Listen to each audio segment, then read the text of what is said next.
ដោយសារតែឆ្នាំហ្នឹងគឺខ្ញុំពេញឆុងខ្លាំងតែម្ដងចឹងហើយបានម៉ាក់ប្រាប់ថាឲ្យយកសัตว์ទៅប្រឡែងចឹងពេលដែលខ្ញុំចេញទៅហ្នឹងគឺខ្ញុំចេញទៅពេលព្រឹកហើយក៏បានចូលញ៉ាំជាមួយនឹងកាទៀវទូសិនព្រោះអីតាំងពីក្រៅមកអត់បានញ៉ាំអីសោះតែម្ដងហើយពួកខ្ញុំក៏បានឡងគ្នាទៅព្រះអង្គជួយព្រះអង្គចុះដើម្បីទៅទិញជាមួយនឹងចាប់ហើយនឹងដើរតើបងមានកម្រងថាតើប្រឡែងចាប់ទេប្រឡែងនៅនឹងហ្មងប៉ុន្តែដោយសារតែខ្ញុំឃើញមានដើរក៏ខ្ញុំគិតថាទៅប្រឡែងនៅទឹកសឹកអង្គរហ្មងទៅនិយាយរួមទៅអ្នកគ្នាខ្ញុំខ្លាចដើរនឹងដោយសារតែវាញើតពេលវាអាចកមកណាគេដែលឆ្នាំឆុងដូចខ្ញុំចឹងគួរតែទៅប្រឡែងសัตว์ឬក៏ទៅជួសជុលបណ្ឌិតសុខភាពដោយសារតែចូលឆ្នាំ2025តំបានមួយថ្ងៃគឺខ្ញុំជួបរឿងឡើងច្រើនហ្មងចឹងហើយបើខ្ញុំភ័យអ្នកគ្នាទៅប្រឡែងសัตว์ទៅអីហើយឬក៏អ្នកទាំងអស់គ្នាអាចឲ្យម៉ាក់ប៉ារបស់យើងនឹងគាត់អ្នកប្រោះព្រំឲ្យយើងក៏បានដែរពេលដែលខ្ញុំបានទៅដល់ទៅសង្គមនឹងក៏ខ្ញុំចាប់ផ្ដើមធ្វើការប្រឡែងដើកមុនគេដោយសារតែដើកនឹងគឺនៅក្នុងថងរៀងយូរដែរហើយដើកទាំងអស់មាន2អ្នកគ្នាហើយចំពោះពួកម៉ាក់ខ្ញុំវិញគឺគេប្រឡែងចាប់ម្នាក់2ដូចគ្នាហើយអ្នកទៅប្រឡែងនេះសើអ្នកឆ្នាំដូចគ្នាតែម្ដងឆុងដូចគ្នាទៀតបន្ទាប់ពីប្រឡែងហើយគឺឋាននាំគ្នាធ្វើដំណើរទៅផ្ទះវិញហើយ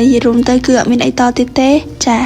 ដោយសារអ្នកគ្នាបានដឹងហើយគឺខ្ញុំ make up សឹងរងថ្ងៃព្រោះអីខ្ញុំត្រូវថតផងហើយត្រូវចេញទៅក្រៅញឹកញាប់ដែរចឹងហើយមុខរបស់ខ្ញុំងាយនឹងឡើងរមែនតែនប៉ុន្តែដោយសារតែខ្ញុំបានជាមួយនឹង Felix Claimas នេះឯងបានជួយមុខរបស់ខ្ញុំឲ្យវារៀងកាត់បន្ថយខ្លះចឹង Felix Claimas ហ្នឹងវាជួយបឺតយកទីលីដែរឬក៏ជាតិ make up ដែលយើងលាងសម្អាតឲ្យបានជ្រះអីហ្នឹងគឺចេញមកអស់តែម្ដងបន្ទាប់ពីយើងបានបិទទុកចោល15នាទីហើយជាពិសេសចំពោះអ្នកស្បែកមុខដែលគាត់ដែលចំពោះកសិកាចាស់ចាស់បិទជាមួយនឹង Claimas ទៅគឺល្អខ្លាំងមែនតើចឹងបន្ទាប់ពីខ្ញុំបិទជាមួយនឹង Felix Claimas ហើយខ្ញុំធ្វើការបិទជាមួយនឹង mask ស្លឹកម្ដង mask ស្លឹកនេះហើយគឺមានច្រើនមែនតើហ្មងជួយផ្ដល់សំណើមដល់ស្បែកមុខរបស់យើងបានខ្ពស់និយាយទៅពេលដាក់ទៅលើមុខទៅឡើងត្រជាក់តែម្ដងខ្ញុំមិនដែលខ្លះសេប៉ុន្តែពេលដែលយើងមកបិទទៅត្រជាក់ដូចទៅមកយកជីងពីទូទឹកកកអញ្ចឹងបន្ទាប់ពីខ្ញុំបិទពីមុខនេះហើយគ្រាន់តែបកមកអ្នកគ្នាគឺមុខរបស់ខ្ញុំភ្លឺជាងមុនមែនតើ